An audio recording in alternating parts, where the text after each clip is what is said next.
اور پھر اس کے بعد پھر یہ بات چلتی رہی اور پھر باجوہ صاحب جو ہیں وہ بہت تیز چلنا چاہ رہے تھے. تو اس میں فورن آفس بھی آن بورڈ نہیں تھا. اور دوسری بات یہ ہے کہ جس بریفنگ کا ذکر کیا ہے پچھلے دنوں میں نے اور نسیم زہرا نے, تو اس میں بھی ان کو یہ کہا گیا تھا کہ یہ جو آپ کہہ رہے ہیں جی کہ بڑے مسائل ہیں, تو ہم نے تو پاکستان ایئر فورس نے اور پاکستان آرمی نے تو جو انڈیا نے جو حملہ کیا ہے پاکستان پہ 2019 میں جو حملہ کیا تھا اور بالا کوٹ میں بمباری کی تھی, پھر ہم نے ان کا پائلٹ گرفتار کر لیا, تو ہم نے کہا ہم تو مقابلہ کر سکتے ہیں. لیکن وہ باجوہ صاحب جو ہے نا وہ اپنا ان کا ایک اسٹیٹ آف مائنڈ تھا. تو اب جو پاکستان کے وزیر اعظم شہباز شریف صاحب نے اور آرمی چیف عاصم منیر صاحب نے جو گفتگو کی ہے, تو وہ گفتگو جو ہے وہ بالکل ڈفرینٹ ہے. باجوہ صاحب کی گفتگو بالکل ڈفرینٹ تھی, لیکن میرا خیال ہے کہ باجوہ صاحب پرویز مشرف کے نقشہ قدم پہ چل رہے تھے. جو بریک تھرو مشرف صاحب سے نہیں ہو سکا وہ باجوہ صاحب کرنا چاہ رہے تھے. لیکن باجوہ صاحب کو چاہیے تھا کہ وہ پارلیمنٹ کو اعتماد میں لیتے اور پاکستانی عوام کو اعتماد میں لیتے, کیونکہ پاکستان جو ہے یہ پاکستانی عوام کا ہے. جی اچھا میر صاحب سوری, اچھا یہ جو جس ڈسکشن کا اور بریفنگ کا حوالہ آپ نے نسیم زہرا کے ساتھ انٹرویو میں دیا, اس میں یہ وہ باجوہ صاحب یہ چاہتے تھے کہ 5 اگست اپنی جگہ پہ یا اس کو بیک برنر پہ رکھیں اور ہم تجارت اور تعلقات کی طرف جائیں, تاکہ ایک تو نسل کشی بند کروا سکتے ہیں اگر کشمیریوں کی بند کروا لیں, اگر وہ ڈیموگرافک چینج جو کرنا چاہتا ہے اس کو نہ ہونے دیں, اور ہمیں وقفہ ملے امن کا تاکہ ہم معاشی صورتحال بہتر کر سکیں اپنی, جس کا آپ نے حوالہ دیا. تو یہ ان کی اپنی ایک برین چائلڈ تھا, یا وہ پرویز مشرف کے نقش قدم پر چل رہے تھے, یا اس کا کوئی اور مقصد بھی تھا کہ انڈیا کو خوش کر کے کسی اور کو خوش کرنا چاہتے تھے؟ دیکھیں مجھے اس کا نہیں پتا, لیکن مجھے یہ پتا ہے کہ جب وہ پہلی ایکسٹینشن قریب تھی ان کی, جی, اس پہلی ایکسٹینشن سے کافی مہینے پہلے انہوں نے یہ کام شروع کر دیا تھا. اور میں اکیلا نہیں تھا, بہت سے لوگوں نے ان کو 5 اگست 2019 سے پہلے وارن کیا تھا. دیکھیں نا, اب ایک سوال یہ پیدا ہوتا ہے کہ وہ بار بار ہمارے سے بات کیوں کرتے تھے. ان کا یہ خیال تھا کہ جی ہم اوپینین میکرز ہیں, اور اس میں ان دنوں میں ایک تجویز تھی کہ جی مجھے کہا گیا کہ آپ انڈیا جائیں, آپ وہاں کے کچھ لوگوں کا انٹرویو کریں, انڈین جرنلسٹ پاکستان آئیں, وہ یہاں پہ انٹرویو کریں. میں آپ کو ایک اور بھی بات بتا دیتا ہوں, یہ جب کرتارپور کوریڈور کا افتتاح ہونا تھا, تو 25-30 انڈین جرنلسٹوں کو پاکستان بلایا گیا.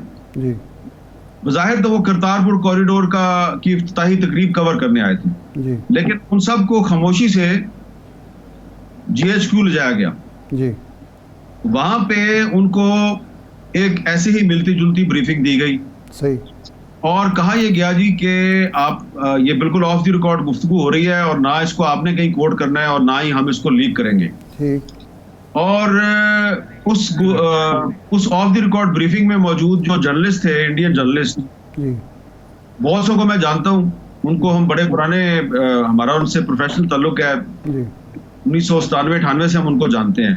وہ ادھر سے نکلے, وہ بڑے خوش تھے اور وہ خوشی سے پاگل تھے. وہ کہہ رہے تھے جی ایسا تو بندہ دیکھا ہی نہیں ہم نے پاکستان میں اس سے پہلے, یہ تو پرویز مشرف سے بھی بہت اچھا آدمی ہے. تو میں نے کہا بھی اگر آپ اتنے خوش ہیں تو جاؤ سٹوری کرو. انہوں نے کہا نہیں سٹوری نہیں کرنی, پیس پروسیس سیبوٹاج ہو جائے.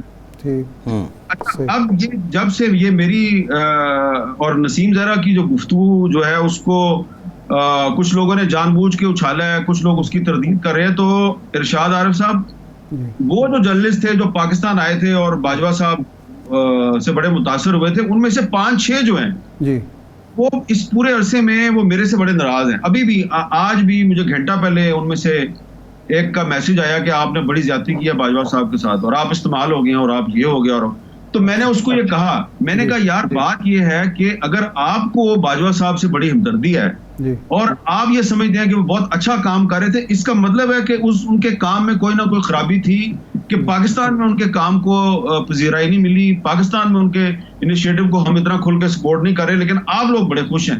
تو یہ ایک سوچنے کی بات ہے, سوچنے کی بات ہے. صحیح. اچھا یہ فرمائیں کہ اب موجودہ صورتحال پہ آ جاتے ہیں. کل جو کچھ پرویز الہی صاحب کے گھر میں رات ہوتا رہا 6-7-8 گھنٹے, آپ یہ سمجھتے ہیں کہ اس کا مقصد صرف کوئی انتقامی کارروائی ہے، پرویز الہی سے کوئی بدلہ لیا جا رہا ہے، یہ مذاکرات کو سبوٹاج کیا جا رہا ہے، کوئی حکمران اتحاد میں تقسیم ہے کہ ایک مذاکرات کرنا چاہتا ہے ایک نہیں کرنا چاہتا، یا تحریک انصاف کو مذاکرات سے بھگانا مقصود ہے؟ آپ کا تجزیہ کیا ہے؟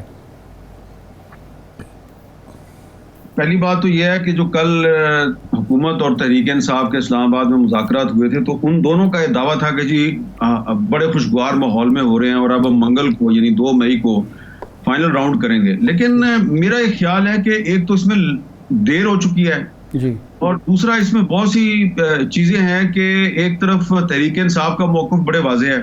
جی تحریک انصاف جو ہے وہ کہتی ہے کہ آپ جلدی الیکشن کروائیں. وہ یہ تو لچک دکھا رہے ہیں جی کہ آپ زیادہ سے زیادہ جون یا بہت حد ہے تو آپ جولائی تک الیکشن کو لے جائیں. ٹھیک، اور انہوں نے یہ بھی لچک دکھائی ہے کہ قومی و صوبائی اسمبلی کے انتخابات 1 دن پہ کروا لیں. صحیح. لیکن جو حکومت ہے جی وہ چاہتی ہے کہ یہ الیکشن جو ہے یہ ستمبر یا اکتوبر میں ہو. ٹھیک. اور اس کے ساتھ اگر چلیں آپ یہ کہہ سکتے ہیں کہ یہ مزید 2-3 میٹنگز ہوتی تو یہ قریب آ جاتے. لیکن یہ جو پرویز الہی صاحب کے گھر پہ جو باقاعدہ ایک حملہ کیا گیا ہے جی تو یہ میرا خیال ہے کہ صرف ان کو گرفتار کرنا مقصود نہیں تھا.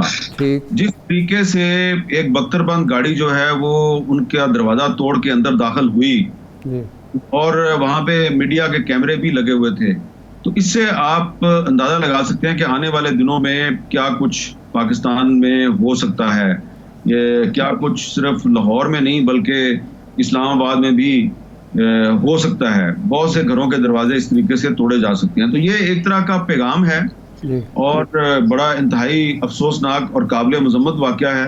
جی اور اس میں اب ظاہری بات ہے کہ آپ تو اچھی طرح جانتے ہیں کہ یہ چودھری خاندان جو ہے اس کے اندر ایک نفاق کا ایسا بیج بو دیا گیا ہے جو اب ذاتی دشمنی میں تبدیل ہو سکتا ہے. تو یہ بہت ہی افسوسناک بات ہے اور اس کے جو الٹیمیٹ ریزلٹس نکل سکتے ہیں اس میں ایک یہ بھی ہے جی کہ ہو سکتا ہے کہ اب حکومت اور تحریک انصاف کے جو مذاکرات ہیں یہ اس تیزی سے آگے نہ بڑھیں جس طریقے سے ہم پچھلے 2-3 دن میں دیکھ رہے تھے. میر صاحب یہ اسلام آباد میں تو اب اپوزیشن نہیں ہے، اپوزیشن کا مرکز محور جو ہے وہ تو بلکہ سیاسی خانہ بھی لاہور منتقل ہو چکا ہے. تو اسلام آباد میں تو پھر اور لوگ ہوں گے جن کے دروازے توڑے جائیں گے. ارشاد عارف صاحب اب دیکھیں نا بات کو سمجھنے کی کوشش کریں. جی نہ آپ اپنے لیے مسائل کریٹ کریں نہ ہی میرے لیے مسائل کریٹ کریں. دیکھیں اس وقت شہباز شریف اور عمران خان irrelevant ہیں. اچھا لڑائی جو ہے وہ کچھ اور ہے اچھا اور irrelevant اس لیے ہے کہ ان دونوں نے اپنی غلطیوں سے پاکستان کے آئین کو غیر مؤثر کر دیا. اب دیکھیں جو رات کا جو واقعہ ہے جی رات کے 12-1 بجے آپ ایک سابق چیف منسٹر پنجاب جی کا دروازہ جو ہے وہ بختر بند گاڑی سے توڑتے ہیں اور وہ دروازہ جو ہے وہ مشترکہ انٹرنس ہے ایک سابق وزیر داخلہ اور ایک سابق وزیر اعلیٰ صاحب. وہ دونوں سابق وزیر اعظم وہی وزیر داخلہ وزیر اعظم. جی ہاں. آپ جب آپ کئی دفعہ گئے ہوں گے ان کے گھر پہ تو وہی دروازہ ہے. جی جی وہاں پہ ایک ہی کار پورچ ہے. آپ رائٹ پہ چلے جاتے ہیں چوئی شجاعت کے گھر، جی. لیفٹ پہ چلے جاتے ہیں آپ پرویز صاحب کے گھر. ٹھیک ہے جی. بالکل. اب کل وہاں جو صورتحال تھی اندر کی جو میری انفارمیشن ہے جی. کہ اندر جو ہے وہ چودھری شجاعت صاحب کی جو فیملی ہے وہ بھی اسی طریقے سے پریشان تھی کہ جس طرح سے پرویز الہی صاحب کی فیملی پریشان ہے. حالانکہ ان دونوں کے درمیان اب کافی فاصلے آ چکے ہیں. تو یہ جو واقعہ ہے یہ آپ ہم سب کو یہ سمجھا رہا ہے یہ واقعہ کہ بھائی صاحب پاکستان میں آئین اور قانون ختم. تو اب یہ جو ہے وہ بیٹھے گی سپریم کورٹ کا 3 ممبر بینچ 8 ممبر بینچ تحریک انصاف حکومت مذاکرات کریں گے تو وہ جو بھی جا کے بتائیں گے سپریم کورٹ کو تو سپریم کورٹ کیسے عمل درآمد کروائے گی جب صورتحال یہ ہو گئی ہے پاکستان میں. صحیح. یہ جو ری امیجنگ پاکستان ایک نیا نظر آ رہا ہے اور وہ کہہ بھی یہی رہے ہیں کہ جی سارے سیاستدان ناکام ہو گئے ہیں، ہم بھی ناکام تم بھی ناکام. یہ بھی کوئی تھرڈ فورس کا آئیڈیا ہے یا صرف پریشر گروپ ہے؟ دیکھیں مجھے اس کا نہیں پتا لیکن اس میں جو ایک بندہ ہے اس کو میں بڑا جانتا ہوں مصطفیٰ نواز کھوکھر. جی. تو وہ تو اس نے تو یہ جو واقعہ ہوا ہے چودھری پرویز الہی صاحب کے گھر، اس کی بھی شدید مذمت کی ہے مصطفیٰ نواز کھوکھر نے. جی اور پیپلز پارٹی کے ساتھ جو اس کا اختلاف تھا اس کی بھی وجہ یہی تھی کہ مصطفیٰ نواز کھوکھر کا یہ خیال تھا کہ پیپلز پارٹی کو عوامی سیاست کرنی چاہیے اور جو غیر سیاسی قوتیں ہیں ان کے ساتھ مل کے جوڑ توڑ کی سیاست نہیں کرنی چاہیے. مقصد صرف عمران خان کو حکومت سے نکالنا نہیں ہونا چاہیے، بلکہ مقصد جو ہے وہ پاکستان میں کچھ عوام جو ہیں ان کے حقوق کا تحفظ بھی ہونا چاہیے. تو وہ تو ایسی کسی سازش میں یا کوشش میں شامل نہیں ہو سکتے. البتہ مفتاح اسماعیل صاحب اور شاہد حقان عباسی صاحب جو ہیں ان کے بارے میں میں کوئی حتمی رائے نہیں دے سکتا. اچھا، اب آپ ایک سینئر جرنلسٹ کے طور پر، اینکر کے طور پر اسلام آباد میں بیٹھے ہوئے کیا فورسین کر رہے ہیں کہ کیا اب سیاسی قوتیں جو ہیں وہ کوئی فیصلہ کرنے کی پوزیشن میں ہیں، جمہوریت کی گاڑی کو آگے بڑھانے کی پوزیشن میں ہیں، یا وہ واقعتاً ریلیونٹ ہو رہی ہیں؟ ابھی تقریباً 1.5-2 گھنٹے پہلے کچھ جو رولنگ الائنس کی جو اہم شخصیات ہیں، یعنی کہ سربراہان مختلف پارٹی کے سربراہان ہیں، جی، انہوں نے بھی ایک دوسرے سے کل رات والے واقعے پہ بات چیت کی ہے. 1-2 کی میرے سے بھی بات ہوئی ہے. سارے پریشان ہیں. حامد میر صاحب بہت شکریہ آپ کے وقت کا، آپ ہمارے ساتھ موجود تھے. ایک بریک لیتے ہیں، بریک کے بعد بات کریں گے. ہمارے ساتھ رہیے.